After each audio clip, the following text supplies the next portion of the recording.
मेरा पति बच्चा है। मानव अपनी माँ गंगा और पिता प्रदीप के साथ कानपुर शहर में रहता था। वो अपने माँ बाप की इकलौती संतान था, इसलिए उन्होंने उसे बहुत प्यार दिया और हमेशा उसका लाड़ किया। मोंटू, मोंटू चल जल्दी से उठ जा मेरे बच्चे। देख, मैंने तेरे लिए तेरा फेवरेट आलू का पराठा बनाया है। अरे मम्मी, क्या अब भी मुझे मोंटू मोंटू बोलती रहती हो? अब मैं बड़ा हो गया हूँ, स्कूल में नहीं हूँ, कॉलेज जाता हूँ मैं।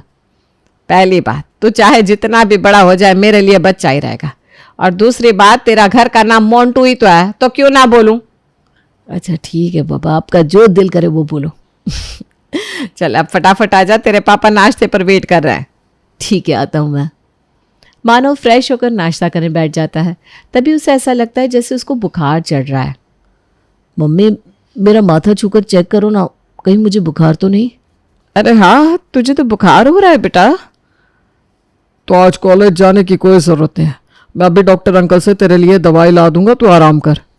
अरे इतना कुछ खास नहीं है, एक पैरासीटामोल खाकर चला जाऊंगा, कोई दिक्कत नहीं होगी।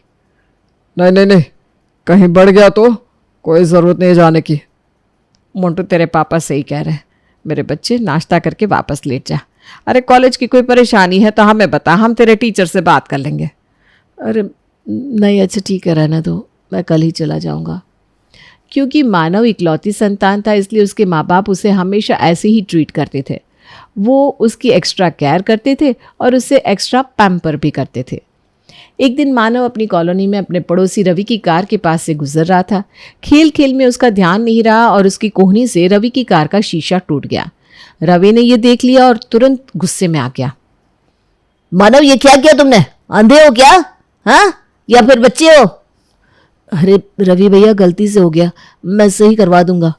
सही करवा दूंगा? तुम कहाँ से सही करवा दोगे? जेब में 2 रुपये भी है क्या तुम्हारे? गधे कहीं के चलते आए और मेरी कार का शीशा तोड़ दिया। रवि की चिल्लाने की आवाज सुनकर गंगा और प्रदीप भी बाहर आ गए। अरे क्या हुआ रवि, क्यों डांट रहा है मोंटू को? आंटी देखिए ना, मानव ने मेरी कार का शीशा तोड़ दिया। अरे तो क्या हुआ, ये गलती से हुआ होगा। और तुम होते कौन हो इसे डांटने वाले? रवि, हमारे मोंटू को कोई कुछ नहीं कह सकता और तुम इसे डांट रहे हो? मम्मी पापा, गलती मेरी थी, रवि भैया को मुझसे बात करने दीजिए ना। नहीं, तेरी कोई गलती नहीं है बेटा। ये ला पैसा और अपने नुकसान की भरपाई कर ले, लेकिन मेरे बेटे को आइंदा कभी कुछ मत कहना।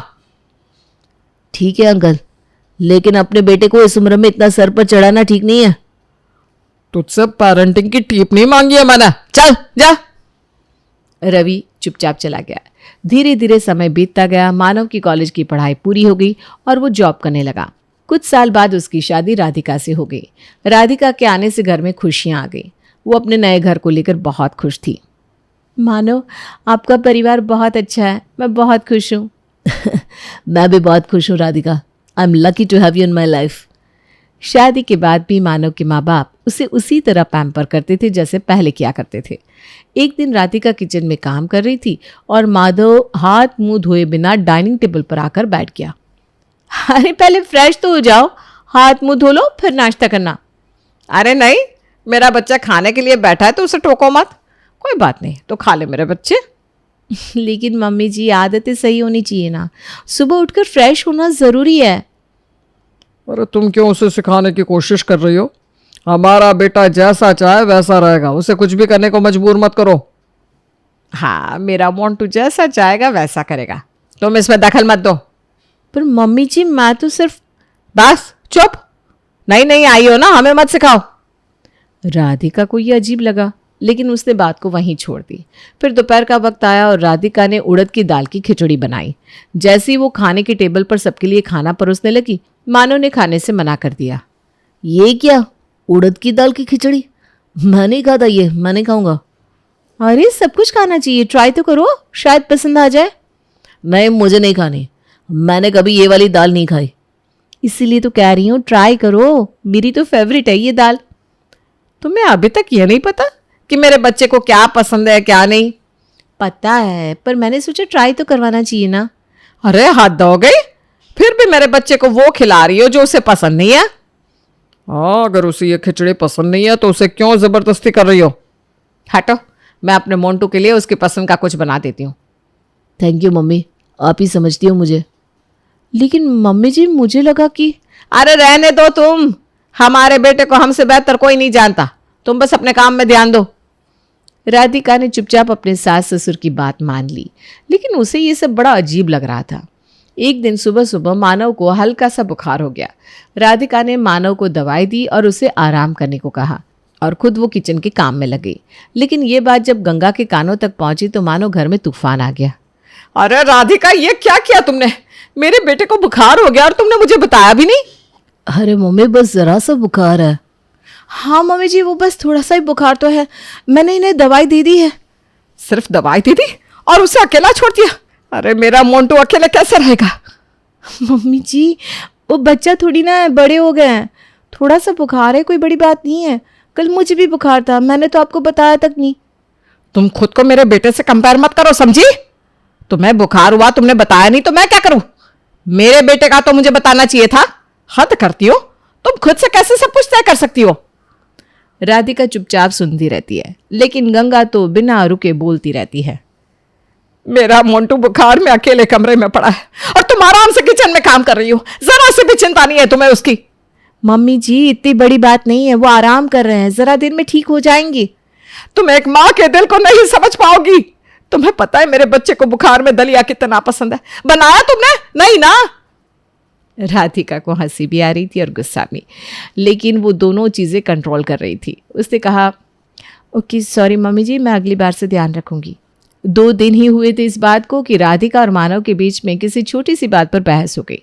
वो कोई गंभीर बात नहीं थी, लेकिन बहस धीरे धीरे गर्म होती गई और अचानक गंगा और प्रदीप बीच में बोल पड़े। राधिका, तुम हमारे बच्चे से ऐसे कैसे बात कर रही हो? हमने कभी उसे डांटा तक नहीं और तुम उस पर चिल्ला रही हो।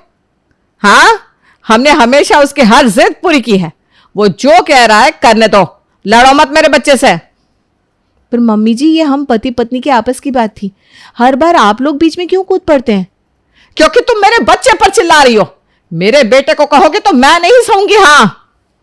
राधिका को बहुत तेज गुस्सा आ गया और वो चुपचाप अपने कमरे में जाकर बैठ गई। राधिका धीरे धीरे इस माहौल से परेशान होने लगी थी। वो अपनी माँ से इस बारे में बात करने का फैसला करती है। मम्मी, मैं अब और नहीं रह सकती। हर छोटी छोटी बात पर मम्मी पापा मानव का बचाव करते रहते हैं, ऐसा लगता है जैसे वो अभी भी बच्चा हो। अरे बेटा, तुझे उनसे बात करनी चाहिए, उन्हें समझाओ कि उनका बेटा अब बच्चा नहीं रहा, वो अब बड़ा हो गया है और उसे बड़ों जैसा ही ट्रीट किया जाना चाहिए। मैंने कोशिश की मम्मी, पर कोई फायदा नहीं। अपने मोंटू को वो ऐसे ट्रीट करते जैसे वो आज भी स्कूल जा रहा हो। अरे तो बेटा, प्यार और ठहराव से समझाओ ना, उन्हें बताओ कि उनकी हरकतों से ना केवल तुम्हें बल्कि मानव को भी नुकसान हो रहा है। राधिका ने अपनी माँ की बात मानी और गंगा और प्रदीप से प्यार से बात करने की कोशिश की। मम्मी जी, पापा जी, मैं आपसे कुछ कहना चाहती हूँ। हाँ बोलो बेटा। देखिए, मानव अब कोई बच्चा नहीं है। हर बार आप लोग उनकी हर बात सही ठहरा देते हैं, उन्हें बच्चे जैसा पैम्पर करते हैं, लेकिन ये समझिए कि इससे वो कभी ग्रो नहीं कर पाएंगे। राधिका, तुम हमें ये बताओगे कि हमें हमारे बेटे की परवरिश कैसे करनी है? हाँ, मोंटू हमारा बेटा है, हम जैसे चाहे उसे ट्रीट करेंगे, तुम्हें उससे क्या परेशानी है? मम्मी जी, पापा जी, आपने उनकी इतनी अच्छी परवरिश करी है, अब वो एडल्ट है, उन्हें परवरिश की नहीं, बस आपकी आशीर्वाद और प्यार की जरूरत है। हाँ, तो हम अपना प्यार तो दे रहे हैं ना उसे, और कैसे प्यार दिया जाता है? तुम जब माँ बनोगी ना तब समझोगी। राधिका ने महसूस किया कि गंगा और प्रदीप उसकी कोई बात मानने को तैयार नहीं है। थक हार कर उसने अब सीधे मानव से बात करने का निर्णय लिया। मानव, हमें बात करनी चाहिए। किस बारे में? देखो, आपके मम्मी पापा आपको हमेशा छोटे बच्चे की तरह ट्रीट करते हैं। अब आप एडल्ट हो, आप उन्हें अपने आप को ऐसे कैसे ट्रीट करने दे सकते हो? आपको अजीब नहीं लगता? अरे राधिका, अजीब क्यों लगेगा? ये तो मम्मी पापा का प्यार है, इसमें गलत क्या है? प्यार? ये प्यार नहीं है, ये ओवर प्रोटेक्शन है। आपको खुद को संभालना सीखना होगा। तुम बेकार में परेशान हो रही हो। मेरे मम्मी पापा जो करते हैं वो मेरे भले के लिए करते हैं। राधिका ने अपना माथा पकड़ लिया। उसे समझ में नहीं आ रहा था कि अब क्या किया जाए, लेकिन फिर उसने ठान लिया कि इन लोगों को सबक सिखा कर रहेगी। उसने मानव को उसके माँ बाप की तरह ही ट्रीट करना शुरू कर दिया। मोंटू, मोंटू, चलो उठ जाओ जल्दी से। मोंटू? अरे राधिका, ये क्या बोल रही हो? अरे, आज से मैं आपको मोंटू ही बोलूंगी, आपको यही सूट करता है। चलो अब जल्दी से खाने के टेबल पर आ जाओ। मानव कुछ समझ नहीं पाया। पर राधिका का लहजा और उसके बात करने का तरीका बिल्कुल बदल गया था। वो डाइनिंग टेबल पर बैठता है तो राधिका उसके गले में कपड़ा बांध देती है, जैसे बच्चों के कपड़े खराब ना होने के लिए बांधा जाता है ना। ये क्या कर रही हो राधिका? कपड़ा क्यों बांध रही हो? अरे मोंटू, आपका ख्याल रखना मेरी जिम्मेदारी है ना। चलो अब खाओ, मैं ना अपने हाथों से खिलाऊंगी। अरे नहीं नहीं, मैं खुद खा लूंगा। नहीं, पहला निवाला तो मैं ही खिलाऊंगी। चलो चलो मुंह खोलो। राधिका ने प्यार से उसे अपने हाथों से पहला निवाला खिलाया। गंगा और प्रदीप चुपचाप सब देख रहे थे। राधिका ने जानबूझकर उसे ऐसे ट्रीट किया जैसे वो 5 साल का बच्चा हो। रात को सोने के समय मानव को थोड़ा सिर दर्द हो गया। राधिका, मेरे सर में बहुत दर्द हो रहा है। अरे मोंटू, कोई बात नहीं, मैं ना अभी आपको दवाई और दूध देती हूँ।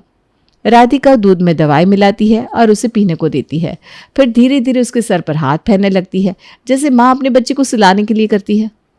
सो जाओ मेरे मोंटू, मैं ना आपको लोरी सुनाती हूँ। लल्ला लल्ला लोरी, दूध की कटोरी। राधिका, ये क्या कर रही हो? मैं कोई बच्चा थोड़ी ना हूं। अरे आप परेशान क्यों होते हो? मैं तो बस आपको सुला रही हूँ ना। मानव अब पूरी तरह से अनकंफर्टेबल हो गया था। उधर गंगा भी ये सब देख रही थी और उसे समझ में नहीं आ रहा था कि राधिका को अचानक ये क्या हो गया है। ये बहू को क्या हो गया है? ये तो बिल्कुल अजीब हरकतें करने लगी है। हाँ, मुझे भी कुछ गड़बड़ लग रही है। ये तो सिर्फ शुरुआत थी। अगली सुबह मानव ऑफिस के लिए तैयार हो रहा था। उसने सफेद शर्ट और काली पैंट पहनी और शीशे के सामने खड़ा होकर खुद को देखने लगा। तभी राधिका कमरे में आई। अरे मोंटू, ये क्या पहन लिया आपने? अरे कपड़े पहने, और क्या पहना है? अरे नहीं, ये हल्की रंग के कपड़े आप पर अच्छे तो बहुत लगते हैं, पर इन्हें आप बहुत जल्दी गंदा कर लोगे, तो कुछ डार्क रंग का पहन लो मोंटू। अरे लेकिन मैं... ना, चलो मोंटू जल्दी से कपड़े बदल लो। अब कोई बात नहीं, बात मान जा, कुछ डार्क रंग का पहन लो। ठीक है, बदल लेता हूँ। मानो मजबूरी में अपनी शर्ट बदलता है और डार्क ब्लू पहन लेता है। फिर राधिका उसके लिए लंच तैयार करके लाती है और उसे देती है। ये लो आपका लंच, पूरा खत्म करना, ठीक है मंटू? और जो मैंने सलाद रखा है ना, वो भी पूरा खा लेना। राधिका, मुझे ये सब बताने की जरूरत नहीं है। मैं बच्चा नहीं हूँ, और ये बार बार मोंटू मोंटू क्यों करती रहती हो? मैं इरिटेट हो रहा हूँ। अरे इतना गुस्सा क्यों हो रहे हो मोंटू? मैं तो तुम्हारी भलाई के लिए बोल रही थी। मानव हैरान परेशान। राधिका, ये सब क्या बकवास है? मुझे इस तरह ट्रीट करना बंद करो। ये सब मुझे बहुत इरिटेट कर रहा है। मैं कोई 2 साल का बच्चा नहीं हूँ। ओहो मोंटू, गुस्सा मत करो ना। देखो, मैं तो बस आपकी देखभाल कर रही हूँ। राधिका पूरी मासूमियत से बोल रही थी, जैसे वो मानव को 1-2 साल के बच्चे की तरह संभाल रही हो।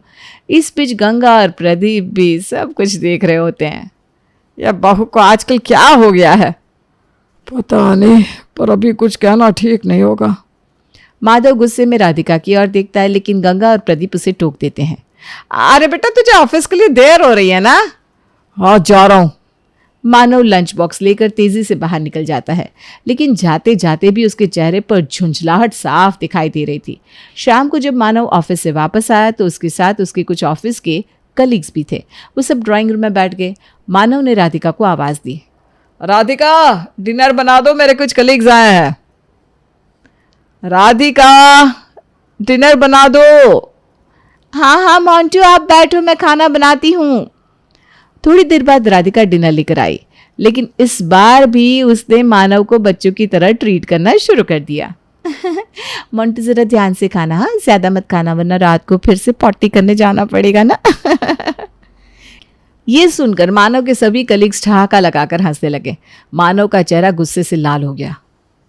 भाई सच में रात में पॉटी करता है क्या तू? पॉटी। मानव अब खुद को रोक नहीं पाया और गुस्से में फट पड़ा। राधिका, ये सब क्या बकवास है? तुम्हें पता भी है तुम क्या बोल रही हो? अरे मोंटू, इतना गुस्सा क्यों हो रहे हो? मैंने तो वही किया जो आपके मम्मी पापा करते हैं। क्या? अरे मेरे मम्मी पापा ऐसा कभी नहीं करते। बिल्कुल ऐसा ही करते हैं, और इसीलिए मैंने ये सब किया कि आपको समझ में आए कि असल में यहाँ क्या हो रहा है। मानव चुप हो गया। उसे समझ में नहीं आ रहा था कि वो क्या जवाब दे। तभी उसका एक कलीग बोला, भाई तुम्हारे मम्मी पापा सच में तुम्हें ऐसे ही ट्रीट करते हैं, हम तो सब देख चुके हैं। हाँ सच में, जब हम लोग बिजनेस ट्रिप पर जाते हैं तो हमें फ़ोन करते हैं, मेरे मोंटू का ख्याल रखना। पर मेरे माँ बाप तो ऐसा नहीं करते भाई। हाँ, क्योंकि अब हम बड़े हो गए हैं, हमें वैसे ही ट्रीट किया जाना चाहिए ना।